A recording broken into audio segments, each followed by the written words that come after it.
Onde é que Deus quer chegar? Às vezes a gente pensa que a igreja tem uma missão. E a igreja não tem uma missão. A igreja tem um trabalho. Deus nos chamou para um trabalho para que Ele possa cumprir a missão. Então, Deus tem uma missão. E a missão de Deus é formar uma expressão tangível, visível, comunicável, materializada das suas virtudes. Então, a missão de Deus é tornar aquilo que era invisível, visível, aquilo que era oculto, revelado. Então, nós somos o mistério de Deus. O mistério que estava oculto. A gente leu lá em Efésios, capítulo 1. Então, Deus está revelando através de Cristo. E aí, quando nós estamos falando de Cristo, é Jesus e a igreja, essa pessoa formada de Jesus e a igreja, esse mistério de Deus está revelado. Amém, amados? Então, é a revelação. O que Deus quer produzir de revelação? Isso é foco. Então, o foco é essa luz, né, que produz revelação. Quando Deus disse, haja luz, então isso é um processo continuado, que Jesus chega e diz para nós o quê? Vocês são a luz. Aquela luz que Deus falou assim, haja, e que vem brilhando, brilhando, brilhando, até se tornar dia perfeito. Por isso que Deus diz que a caminhada do justo, a nossa trajetória como igreja, é sol do meio-dia, é luz perfeita. Não fica nem mais escuro, nem mais claro. Glória a Deus, amado. Uma tal projeção de luz onde não há mais sombra. Amém? Então, essa é a nossa vocação, ser luz. Então, Cristo, quando a Bíblia diz que Ele é a luz de Deus que, vindo ao mundo, ilumina todo homem, Jesus é essa luz que vai se abrir, vai abrir suas entranhas para que essa luz se projete para todos os cantos da terra. Glória a Deus. Quem que é essa luz projetada? A igreja, o seu corpo, que preenche tudo em todos os lugares. Amém? Glória a Deus, amados. Então, com esse entendimento. Então, eu gostaria de convidar você a abrir o texto bíblico lá em Êxodo, no capítulo 25. Êxodo, no capítulo 25. E nós vamos ler esse texto de Êxodo 25, tendo em mente o texto lá de Hebreus, no capítulo 9. O texto de Hebreus, né? Hebreus é o texto do Novo Testamento que faz essa conexão daquilo que são os símbolos, aquilo que são os elementos do Velho Testamento, de que maneira eles são aplicados de forma pedagógica na revelação do Novo Testamento. Então, é como se a carta aos Hebreus, ela tem essa... Se todo o Novo Testamento quer dar esse sentido, né, de que todas as promessas do Velho se cumprem em Cristo Jesus, tendo Deus outrora falado aos pais pelos profetas, agora Ele fala através de Cristo. E quem é Cristo? Ele é a imagem. Então, quando Deus estava falando de produzir uma imagem, Ele não estava falando de produzir uma, Ele estava falando de produzir a. Então, Cristo, a igreja. Então, o texto de Hebreus é esse texto que tem essa carga de fazer isso traduzível, tradutível, compreensível lá. Então, o que o texto de Hebreus nos ajuda? A olhar para o Velho Testamento e entender que o Velho Testamento não é de natureza litúrgica. O propósito do Velho Testamento não é definir uma liturgia. O Velho Testamento não é de natureza institucional, ele não pretende estabelecer uma organização. E o Velho Testamento, ao contrário do que muita gente pensa também, ele não é de natureza histórica, tampouco científica. Então, o Velho Testamento ele tem apuro científico, ele tem informação histórica, ele tem elementos litúrgicos, ele tem tudo isso. Mas a essência do Velho Testamento é pedagógica. Então, o Velho Testamento é uma figura, e não é uma figura mítica, e nem é uma figura, não é uma fábula. Todo o Velho Testamento não é fábula, não é uma história que não houve. Todo o Velho Testamento é parábola. Ou seja, é uma história real, acontecida, mas que arremete para um significado maior, para uma compreensão maior. Então, o espírito com que eu tenho que me voltar para o Velho Testamento não é para encontrar no Velho Testamento, por exemplo, doutrina. Não, doutrina nós vamos encontrar nos apóstolos, na revelação de Cristo. Glória a Deus, amado. Então, tem muita gente fazendo doutrina em cima do Velho Testamento. Errou a mão. O Velho Testamento não é para ter assim, eu ir lá e ficar lá, mas será que é isso mesmo? E que era uma baleia ou era um peixe grande? Perdeu o seu tempo, não interessa. Não interessa. Até porque essa nomenclatura, fala, não, mas porque se baleia não é peixe. Ó, então eu quero te falar uma coisa, desencana, porque esse negócio, essa categoria de mamífero, ave, mamífero, essas coisas, isso veio depois da história do Jonas. Então, aí o povo fala assim, lá fala, os morcegos estão na categoria das aves, e morcego não é ave, é mamífero. Aí quem falou que lá naquela época, talvez a forma de fazer a categoria é voou é ave, nadou é peixe, acabou. Não interessa. Então a gente tinha peixe que mamava e tinha ave que também mamava. Entendeu, amado? Amém? Então, o viés não é... Então, tem coerência científica, mas a proposta não é cientismo. Tem coerência histórica, mas o propósito não é você ficar lá, e aí, foi tanto, que época? Não, quantos anos? Quanto tempo? As semanas eram de quantos dias? Perdeu o seu tempo. Amém, mano? Glória a Deus. Então vamos para frente. Então nós vamos ler um texto aqui e absorver desse texto aquilo que a carta aos Hebreus diz. A carta aos Hebreus diz, olha, tudo aquilo que Deus fez no tabernáculo era uma parábola. Arremetia para uma revelação maior. Amém? E aí nós vamos ler aqui o texto que fala da orientação de Deus para a construção do templo. E o templo é uma pessoa. O templo não é um edifício. O templo é uma pessoa nas suas relações. Então o templo nem é um indivíduo, o templo nem é um prédio, o templo é a consciência que nós temos de pessoa, de natureza, de ser. Então, Deus se revela na nossa forma de humano ser. A forma como nós vivenciamos nossa humanidade na sua expressão santa, relacional, é que vai revelar as virtudes de Deus. Glória a Deus, amados. Então, era uma caminhada. E aí, nós vamos pular a parte lá, porque eu queria chegar lá na parte focal. Todo o processo que acontecia para chegar lá no Santo dos Santos. Faz assim com a mãozinha, no Santo dos Santos. Quando entrares no teu quarto,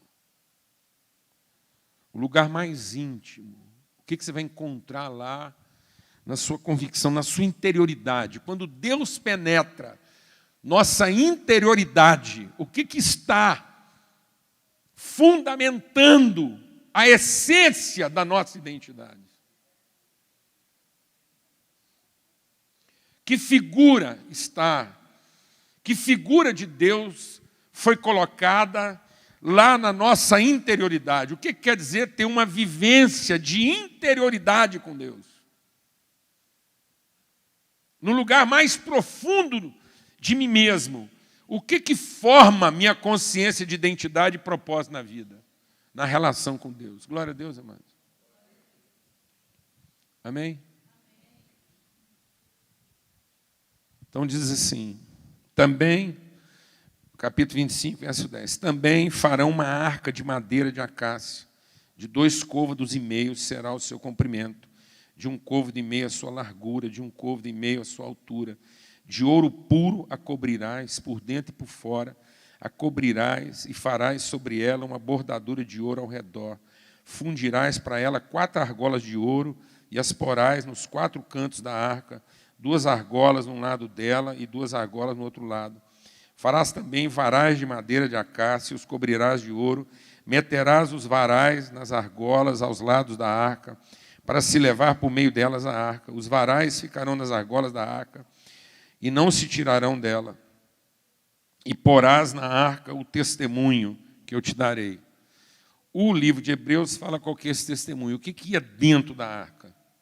Lá dentro da arca ia a tábua, a pedra lá que foi lá, onde foi lavrada a lei, uma porção do maná que Deus enviou no deserto, e a vara de Arão que floresceu. Era a vara de Arão, um pedaço de pau, que uma vez fincado, aquilo era um pau seco, morto. Mas uma vez fincado, ele voltou a florescer. Amém, amados?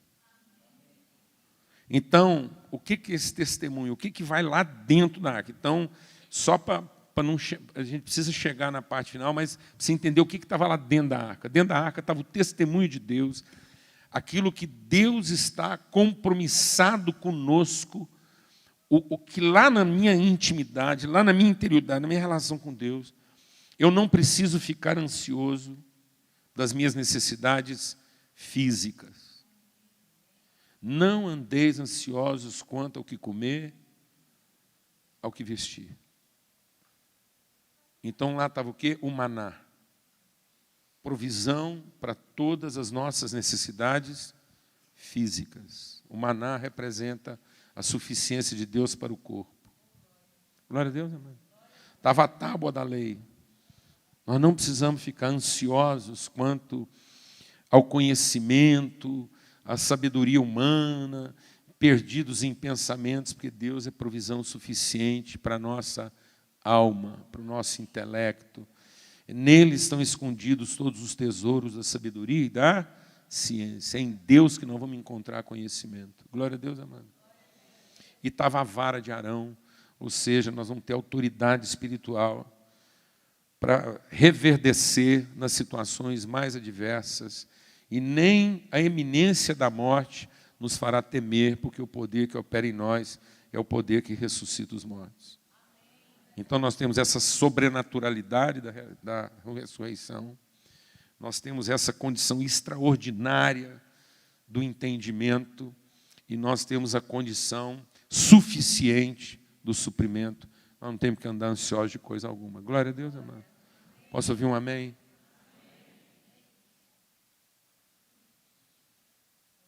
Nós somos aperfeiçoados pelo Espírito, no corpo, alma e no Espírito. Glória a Deus. O menino crescia em estatura. Nunca faltou. Jesus não tinha problema de subnutrição. Levava ele no pediatra e ele estava lá, bacana. Glória a Deus, amado. Crescia em estatura. Crescia em graça. Ele andava no meio das pessoas e as pessoas falavam assim, que menino inteligente, que escola que ele estudou. Não, ele é filho do José e da Maria. Não, mas não pode. Você deve ter feito um Harvard. Não, esse menino foi criado em casa com os pais dele, mas ele era de uma sabedoria, ele conversava com doutores e mestres. Você tem fé para isso, amor? Hã? Para crer que isso é uma promessa para os nossos filhos? Você sabia que as grandes empresas do mundo hoje não estão buscando mais pessoas competentes e habilidosas? Porque com o advento da informática, com o advento da inteligência artificial, o futuro em termos das competências, não está reservado para homens, está reservado para máquinas. Pessoas que investiram na competência vão perder para as máquinas. As grandes empresas hoje estão procurando pessoas que são boas de relacionamento, boas de conexão. Já pensou? Amém, amados?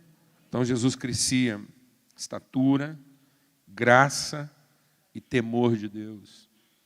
Sua espiritualidade era saudável, bem desenvolvida. Então isso é promessa de Deus, está lá dentro da arca. Amém? Então isso devia estar onde?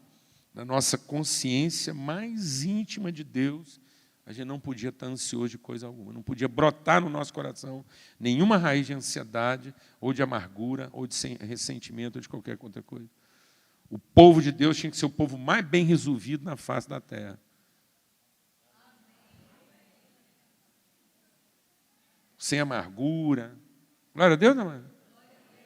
Sem ressentimento. Porque ninguém ia conseguir roubar nada da gente. Quanto mais o povo tirasse, mais a gente tinha para quê? Para dar.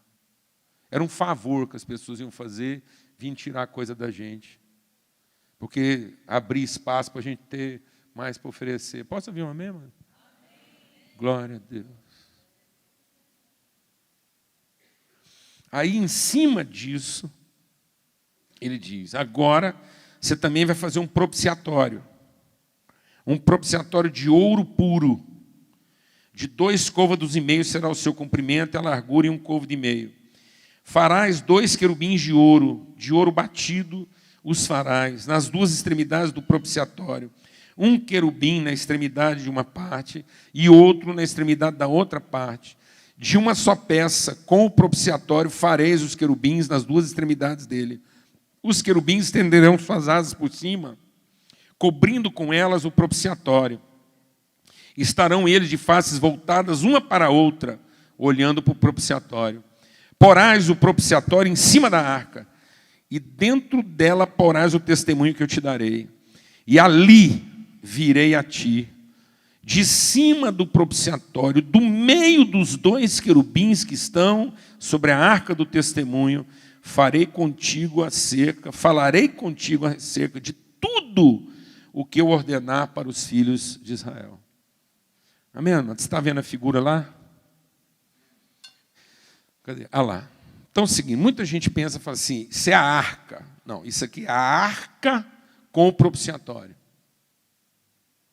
A arca, aquela parte de baixo, madeira, revestida de ouro, onde estavam dentro do testemunho. Beleza? Então a arca é o receptáculo, é o lugar onde estão guardados o quê?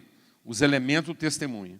Agora, sobre a arca, a tampa disso, que é você está vendo que a gente está caminhando, esses elementos aí, isso é o último dos últimos no Santo dos Santos. Então a gente vai tendo uma vivência com Deus, a gente vai crescendo como pessoa. A gente tem a vivência do perdão dos pecados, o altar do sacrifício. A gente tem a vivência de ser purificado da iniquidade, na pia da purificação. Aí a gente entra num ambiente mais íntimo, relacional, onde a gente tem a mesa da propiciação com os pães, que é a ideia do serviço sacrificial, em que nós servimos uns aos outros, naquilo que nós ofertamos uns para os outros. Nós temos o testemunho da nossa vida, porque temos unidade do Espírito naquilo que a gente vivencia, a igreja. Então, esse ambiente onde tudo que nós temos é para servir uns aos outros, e onde o nosso testemunho é um só, porque é movido do mesmo Espírito. Então, não tem jeito. Uma igreja de verdade, não tem ninguém mais cheio do Espírito do que outro.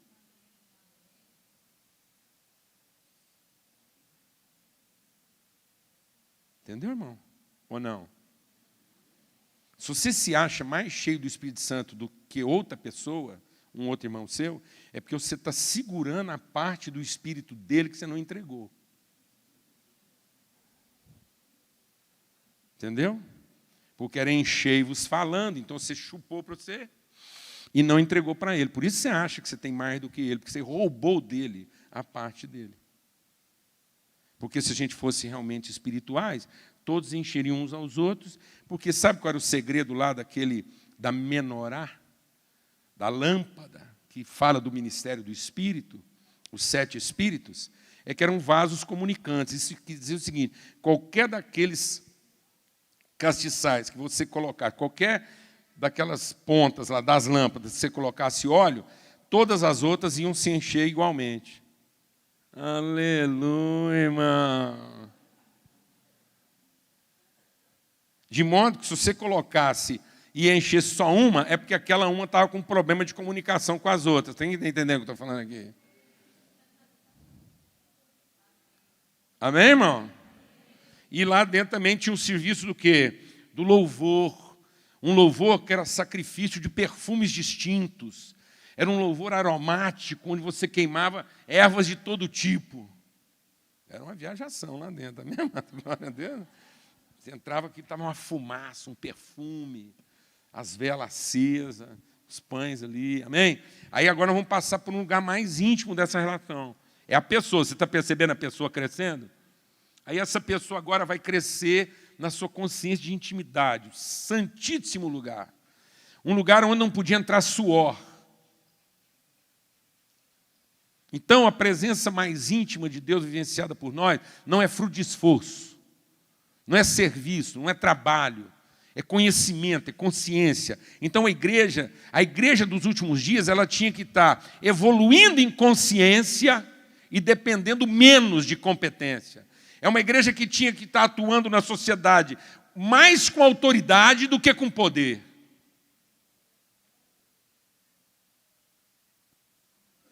Aí você entra nesse lugar.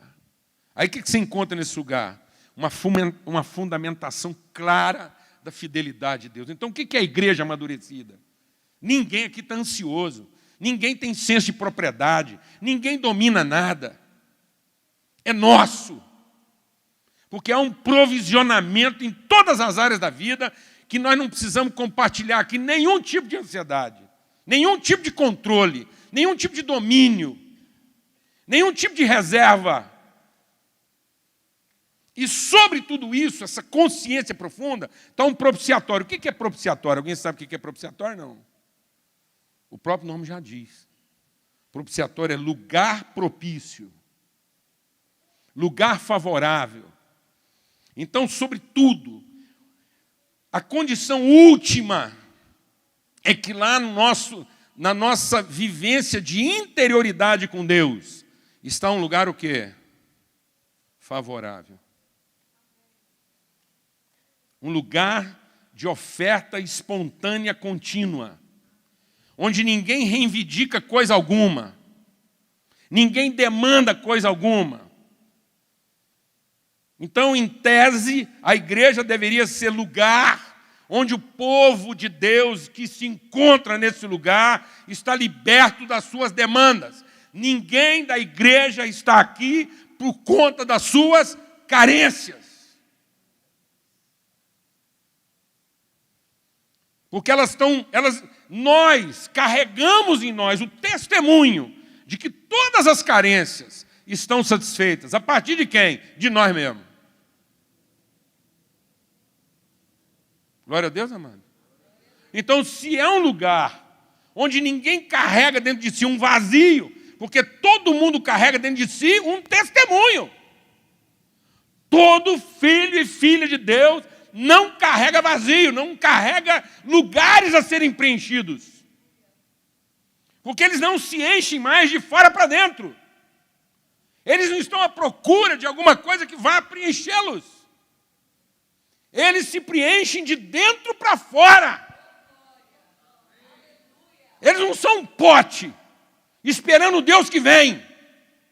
Eles são a fonte que testemunha o Deus que veio. Glória a Deus, irmãos. Aleluia. Então, ninguém está aqui administrando carências, porque todos carregam dentro de si. Então, se esse lugar ninguém administra carência e todos carregam dentro de si o testemunho, esse lugar é um lugar o quê? Qual que é a tampa desse lugar? É um lugar propício. Ninguém que chegar aqui vai esbarrar com a carência nossa. Glória a Deus, irmão. Aleluia. Porque isso aqui é um lugar favorável para todo mundo. Amém? É um propiciatório. Diga comigo, propiciatório. Agora, o que define esse propiciatório? Qual é o caráter desse propiciatório? De que substância ele é feito? De que forma ele é composto? Então vamos entender aqui. Diante de tudo que a gente veio vivendo, da pedagogia de Deus no tabernáculo, olha que a gente chega nesse lugar focal, porque Deus não fala, dali eu falarei. Até agora Deus não estava falando em lugar nenhum, não. Glória a Deus, amado. Então Deus só vai falar de onde? Lá no propiciatório. É dali que vai vir a orientação de Deus. Amém?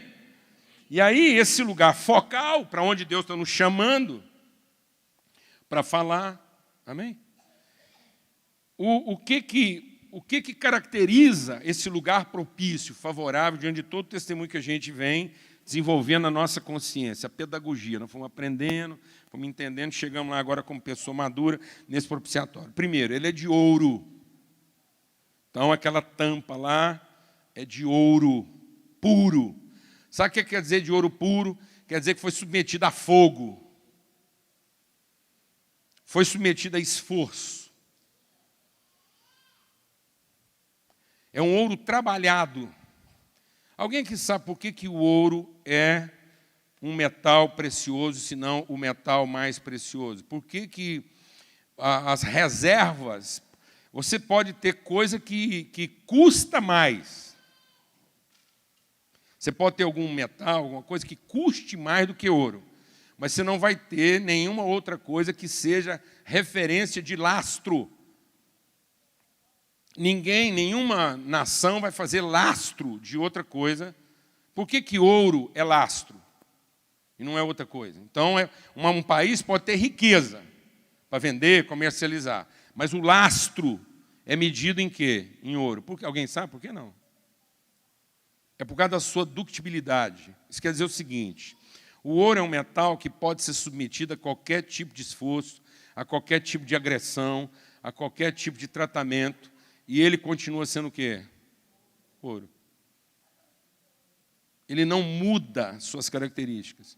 Então você pode misturar um pouco de impureza no ouro, você pode misturar ouro com qualquer coisa, mas aquilo depois submetido a um processo de fogo continuado, todas as coisas que não são ouro vão ser queimadas e vai sobrar, sabe o quê?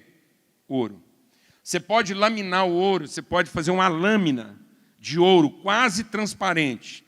Você pode laminar o ouro, ele pode ficar igual uma folha de seda, assim, quase transparente. Mas ele é o quê? Ouro. Você pode afilar o ouro, submeter ele a um processo de filamentação e ele vai virar um fio mais fino do que um fio de cabelo. E ele continua sendo, sabe o quê? Ouro. Você pega o ouro e depois submete ele a esforço.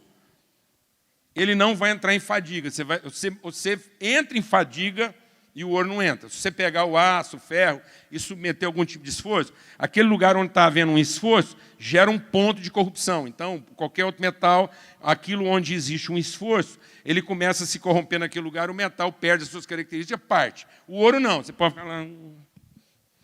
Entendeu? E ele não vai entrar em fadiga.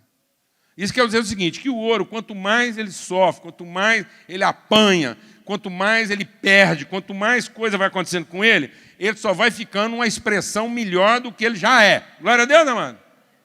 Aleluia. Isso quer dizer o seguinte, que você nunca perdeu nada na vida, porque qualquer coisa que você tenha perdido não era você. Às vezes você acha que ficou com um pouquinho, mas o pouquinho que sobrou é um pouquinho do que você de fato é. Glória a Deus, amado. Então você nunca tenta começar nada a partir do que você perdeu, tenta começar qualquer coisa a partir do que sobrou. Glória a Deus, amado. Amém? Então isso é ouro. O amor de Deus é a substância da qual nós somos feitos. O amor não se corrompe, ele não muda suas características, ele não desanima. Então você fala assim, eu estou irritado, o amor não se irrita. Então ninguém irritou você. Você sabia que ninguém irrita a gente? Ninguém irrita a gente. A gente é que se deixa irritar, porque não ama. Porque se a gente amasse, a pessoa ia tentar irritar a gente, ela ia cansar de tentar irritar e não ia conseguir fazer a gente ficar irritado com ela. Glória a Deus, amado. Aleluia. Amém? Então o amor não se cansa, ele não muda, ele suporta. Então, esse negócio era de ouro lá para mostrar para a gente de que substância nós somos feitos. Então, eu não amo hoje, o amor não acaba. Eu não amo hoje e não amo mais amanhã. Então, o amor é que faz a gente poder ficar nervoso sem ficar com raiva. Glória a Deus. Então, você pega o ouro, pá, ele esquenta, mas ele não muda as suas características. Glória a Deus, amado. Mas anda uma frescura tão grande no meio da igreja, porque o baú está vazio, então é tanta carência no meio da igreja hoje, que hoje os crentes sabem ficar com raiva, mas não sabem ficar nervoso. E igreja é um lugar para a gente saber ficar o quê? Igreja é um lugar para a gente saber ficar o quê, Rally? O Rally entende bem disso. O Rally já ficou muitas vezes nervoso na sua vida, já não ficou? Eu contaria um punhado de história aqui que esse homem ficou nervoso. Alguma vez você ficou com raiva? Você já viu esse homem aí com raiva de alguém, Raquel? Raiva, assim, mágoa. Ele sentava e falava assim, Raquel, senta aí, porque hoje eu quero falar mal de alguém. Alguém está entendendo o que eu estou falando? Não. No entanto, você já viu ele nervoso várias vezes. Muito. Aliás, eu acho que ele passa mais nervoso do que calmo. Amém? Não é? Agora, esse é o segredo. Glória a Deus, amado. Quem está entendendo o que eu estou falando? Amém? Então é a substância da qual nós somos feitos. E aí, por isso que, sendo de ouro, os querubins são colocados, uma numa extremidade e outra na outra. Glória a Deus, irmão. Posso ouvir um amém? Então, onde é que os querubins estão colocados? Um numa extremidade, o outro na outra. E, no entanto, eles são, o texto não está dizendo, eles são de uma peça só com o propiciatório. Glória a Deus, amado. Então, quando a gente entende de que substância nós somos feitos, quando a gente é pessoa bem resolvida, e não estamos aqui para administrar nossas carências, e a gente entende que nós somos feitos da mesma substância divina, glória a Deus, amado. Então, quando eu entendo que eu e meu irmão somos feitos da mesma substância divina, nós podemos ficar colocados um no extremo, o outro no outro. Então, quanto mais bem resolvida fosse a igreja, mais radical ela poderia ser. Quanto mais bem resolvida fosse a igreja, mais nós poderíamos ter expressões tão diferentes da igreja que tinha gente que ia demorar a acreditar que era a mesma igreja. Mas por que nós estamos nos tornando pessoas mal resolvidas e feito de material vagabundo que não aguenta pressão, não aguenta estresse e vai mudando as características? Então nós temos que formar a igreja de gente parecida.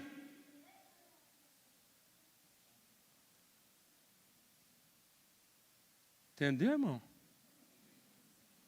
Porque é uma igreja de meninos que só consegue trabalhar igualdades. Paulo diz, não.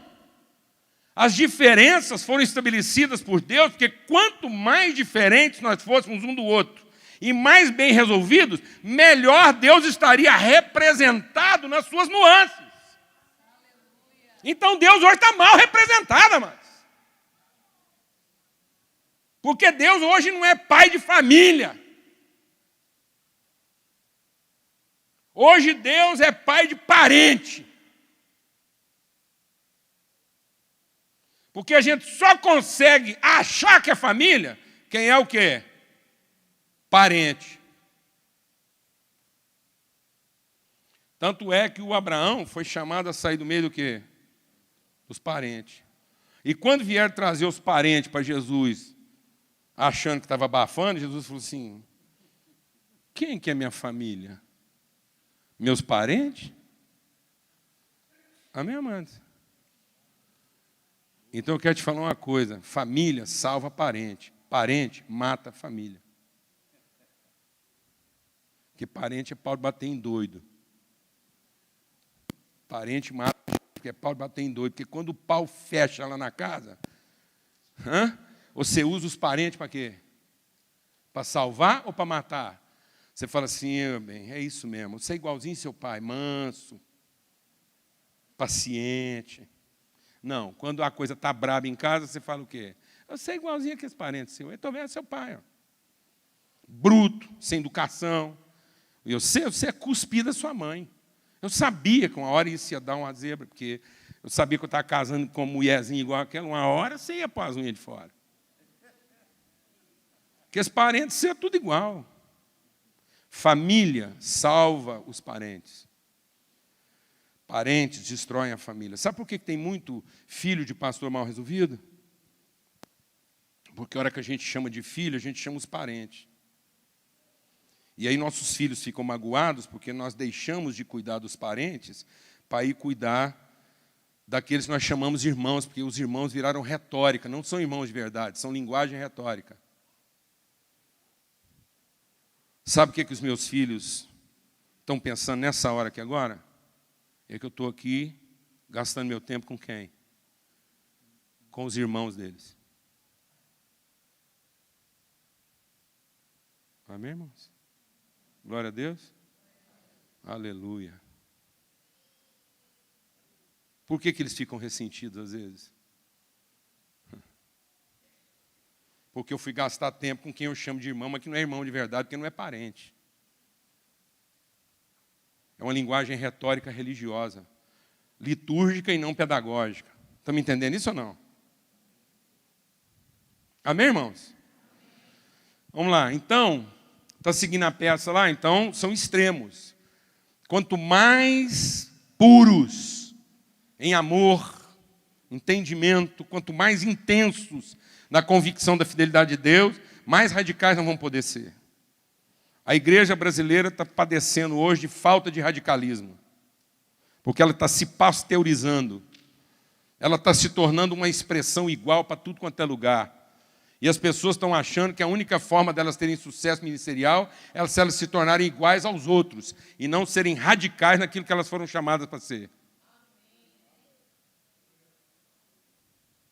Glória a Deus, irmão. Aleluia.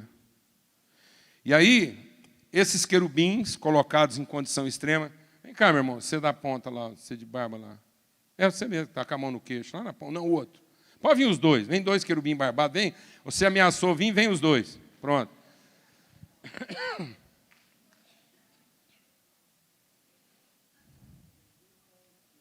Ó, fica aqui.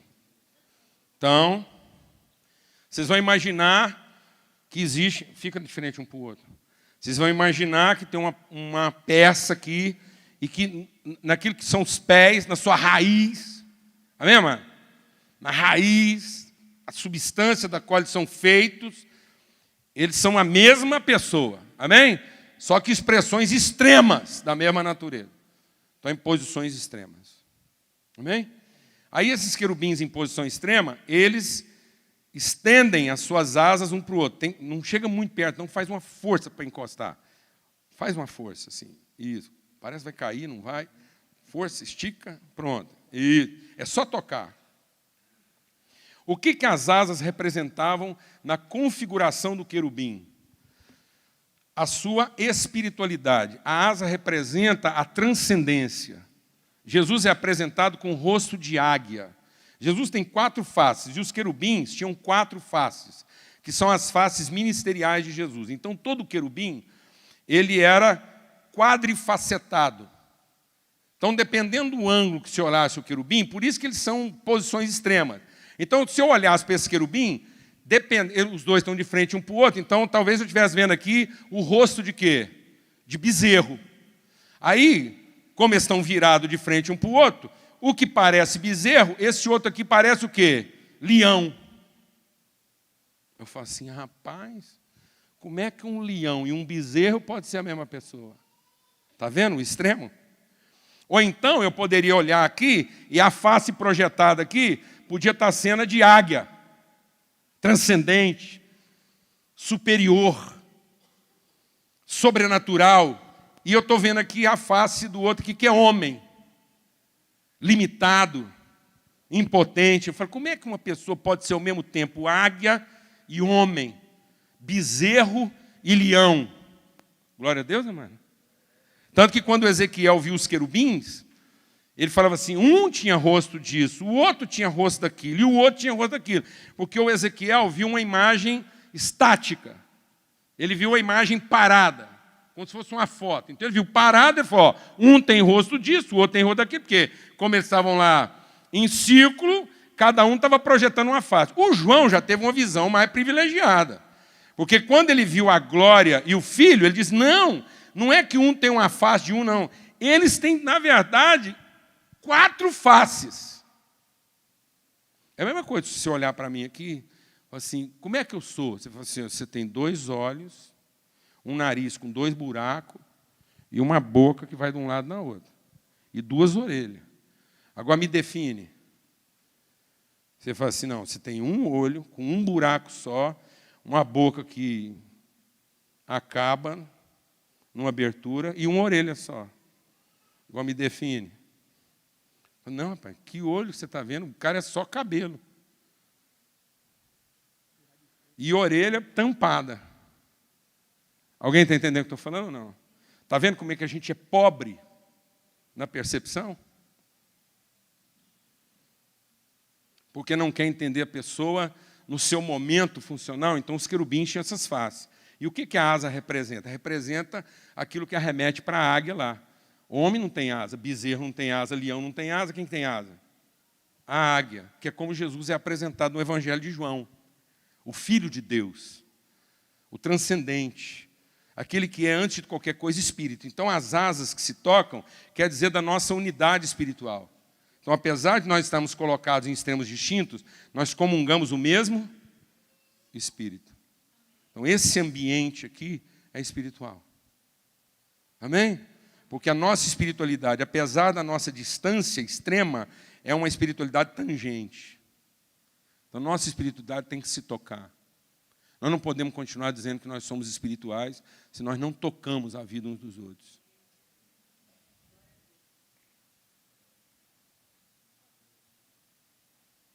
Amém, mano? Não adianta a gente dizer que é do mesmo filho do mesmo pai, se a nossa espiritualidade não é tangente. E aí esses 2 querubins, com essas asas que se tocam, eles estão olhando para onde? Qual que a gente esperava? Que eles estavam cantando uma música, para quem? Para Deus, olhando para cima, que é onde a igreja gosta de ficar. A igreja gosta de ficar com as asas abertas. E não é projetado um para o outro, não, é para Deus. Aí nós pegamos toda a nossa espiritualidade e projetamos para quem? Para Deus. E os nossos olhos estão colocados em quem? Em Deus, velho. Que irmão que é, velho? Não, amado, o lugar da intimidade de Deus, onde Deus falava, não é assim, não. O lugar da intimidade de Deus, a espiritualidade era voltada para a tangência relacional e as faces estavam voltadas um para o outro e para a promessa e para o lugar favorável. Então, o ímpeto, a volitude da igreja, esse lugar de revelação, essa volitude está voltada para quem? Para a própria relação, para a comunhão, para o lugar favorável. Glória a Deus, irmão. Posso ouvir um amém? Então, o nosso impulso não é da veneração, o nosso impulso é da comunhão. Porque Deus é amor, Deus é Pai. Pode ficar segurando aí, porque a espiritualidade cansa mesmo. Vai, é isso aí, tá vendo? É fazer um esforço mesmo de espiritualidade, é para forçar os caras. Tá vendo? Tá vendo como é que a gente desanima fácil? Não, tá bom, pode parar um pouquinho. Dá uma folga para os querubins aqui, mas fica aí. Então, podemos seguir nesse pensamento aí, pelo menos mais uns 5, 10 minutinhos, amado? Se você segurar uma onda aí, pode ser? Amém?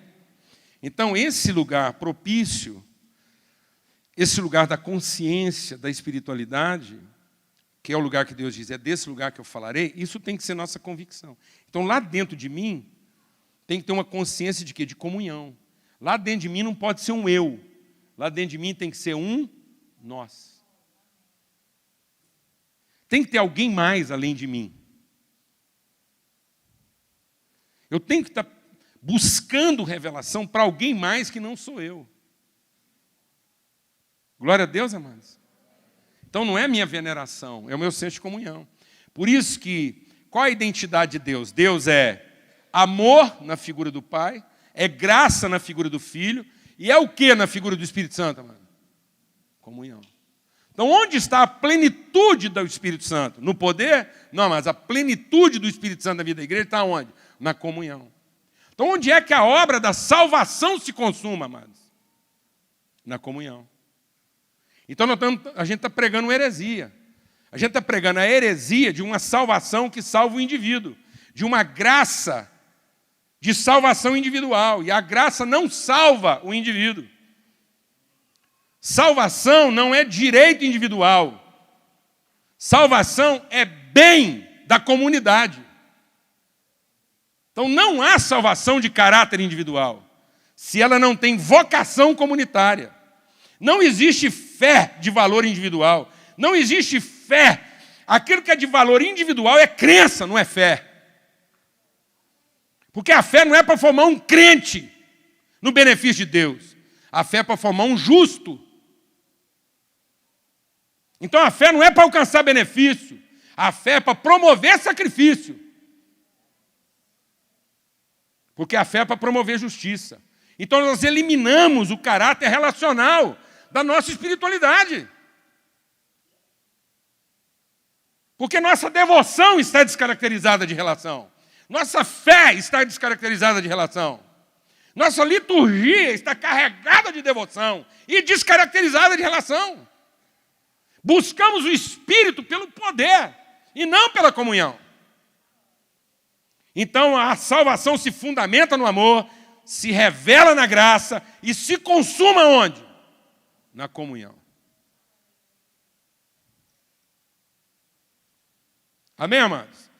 Se a nossa espiritualidade não está nos tornando pessoas mais bem resolvidas para a comunhão, então nós estamos nos tornando religiosos. Glória a Deus, amém. Então, onde está a manifestação do Espírito Santo? Como é que eu sei que uma igreja está vivendo uma espiritualidade sadia? Pelos sinais de poder? Não, pela qualidade das relações. Amém? Porque é esse que é o lugar propício. É do meio desse lugar. Então, de onde Deus vai falar? Monta aí o propiciatório de novo. Então, de onde é que Deus vai falar?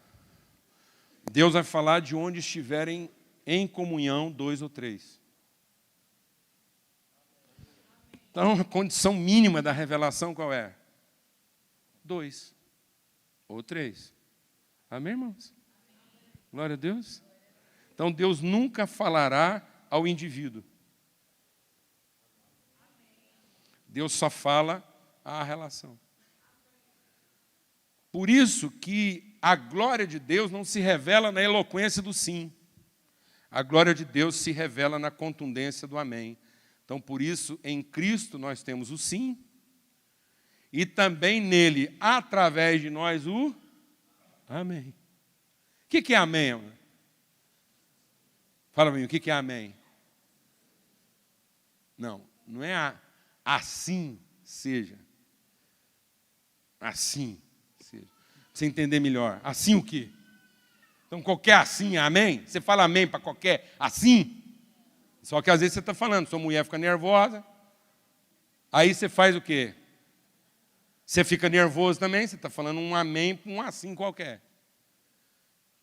Então, amém é que o sim seja.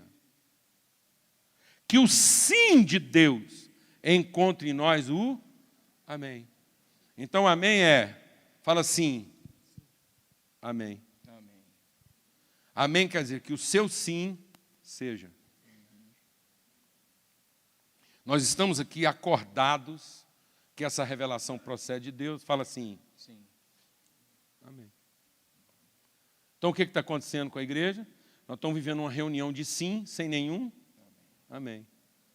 Então nós temos promessa, temos poder, mas não temos glória.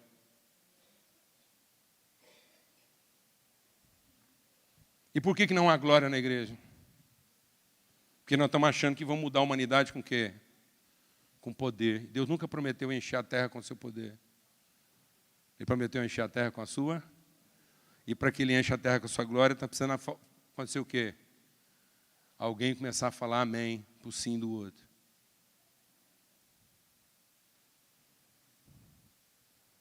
Sim? Amém. Glória a Deus, amém. Sabe por que eu estou aqui hoje? Eu não vim aqui para pregar uma conferência. esse esforço todo, foi para discernir em Deus qual é o sim de Deus para essa igreja. E estar aqui para poder dizer o quê? Amém. Quero dizer isso através da pessoa que representa esse ministério. Sabe o que nós estamos fazendo aqui? Nós viemos aqui dizer amém para o seu sim. É só isso, amados. Glória a Deus. Então agora nós vamos fazer uma coisa prática. Nós vamos terminar o nosso tempo de oração aqui montando o propiciatório. O apelo agora é que você começa a montar um propiciatório. E às vezes você vai ter que sair do lugar para montar o propiciatório com alguém. E vou desafiar você a fazer uma coisa espiritual profética. Talvez você vai falar assim, rapaz, será que isso vai acontecer? Eu desafio você agora. Em fé, eu quero desafiar você. Você vai montar o propiciatório com alguém. E eu tenho certeza que Deus vai colocar uma palavra no seu coração. E às vezes uma palavra que não faz nem sentido para você. Não estou falando uma pregação, não. Uma palavra, sei lá, uma palavra, pode ser uma palavra de 3 letras. Mas aquilo que vier ao seu coração nesse momento agora, fala para o seu irmão. E antes de fazer isso, você vai orar agora. Fala assim, Deus, que nessa noite eu tenha vindo aqui nesse lugar para ser bênção na vida de alguém.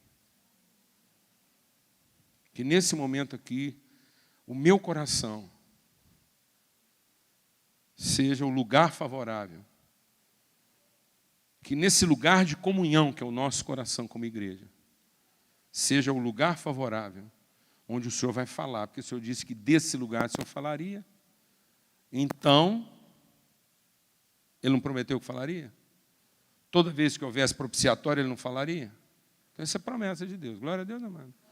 Então, você vai esquecer das suas carências, porque você está pisando sobre elas. Suas carências estão satisfeitas.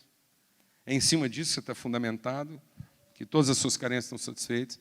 E você vai montar o propiciatório agora e vai liberar uma palavra. E talvez ela não tenha que fazer sentido para você, não. Porque também não é para você que ela tem que fazer sentido. Glória a Deus. Quem está disposto a aceitar esse desafio aqui agora, essa noite? Mesmo às vezes com algum constrangimento, com alguma vergonha, não estamos acostumados a ficar olhando um para o outro. Se você também achando com dificuldade, fala, mas o número é ímpar, vai ficar alguém sozinho. Não, você monta um propiciatório de 3, por isso que é 2 ou 3. Glória a Deus, não.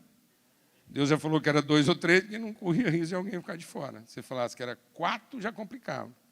Que era só 2, também estava complicado. Mas ele falou que pode ser 2 ou 3. Isso quer dizer que dá certo com o número par, mas também dá certo com o quê? Pronto. É fantástico, né? Você não fica maravilhado com esse negócio, não? Eu fico assim doido. Até porque se Deus falasse que era 4, já é formação de quadrilha. Você sabia que a partir de 3 é formação de quadrilha. Entendeu, irmão? Não. Sabia por que é quadrilha? É porque é 4. Se fosse só 3, não era. Amém? Então vamos fazer isso agora. Eu quero desafiar você. Senhor, nós não viemos aqui para buscar a satisfação das nossas carências. Nós viemos aqui, ó Deus, para ser instrumento de revelação. Espírito de Deus, segundo a tua promessa. O Senhor disse que do meio da nossa comunhão, o Senhor nos trouxe para esse foco, o lugar da tua intimidade. Que seja esse encontro de interioridade entre nós e o Senhor e nós. E esse ambiente em que nós somos o teu povo e o Senhor é o nosso Pai. Haja revelação em favor de cada um dos teus filhos, ó Pai, no nome de Cristo Jesus. Amém. Então sai montando o propiciatório agora e faz essa coisa assim mesmo. Põe a mãozinha na mão do outro. Amém. E garra aí na fé e libera a palavra. Você tem que demorar, não.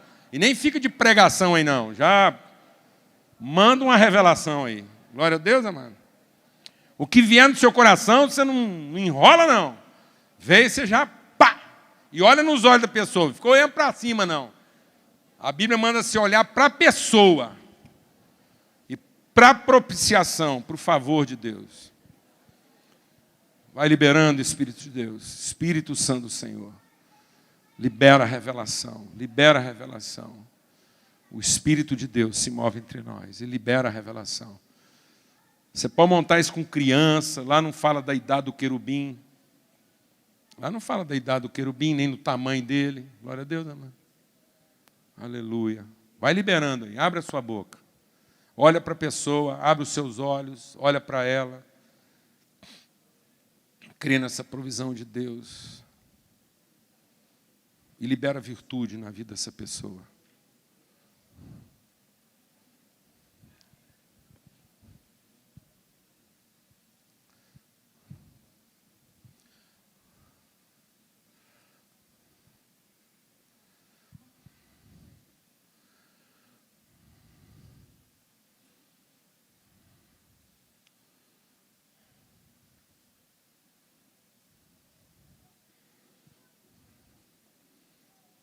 Glória a Deus.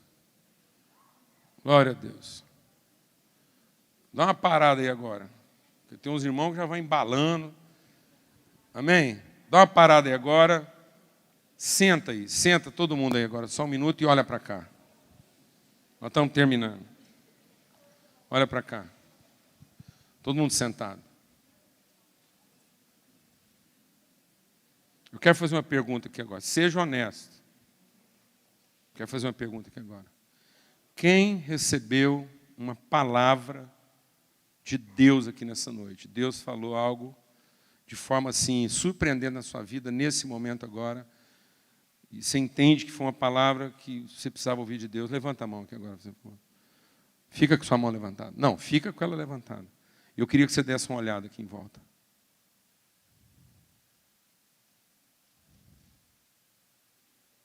Amém, irmãos? Então funciona. Por que nós não estamos conseguindo ouvir Deus, amados? Porque nós não montamos o lugar propício.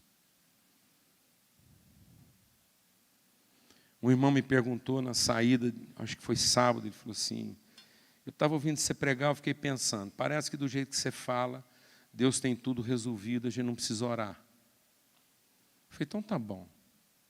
Partindo do pressuposto que você entendeu, foi isso aí.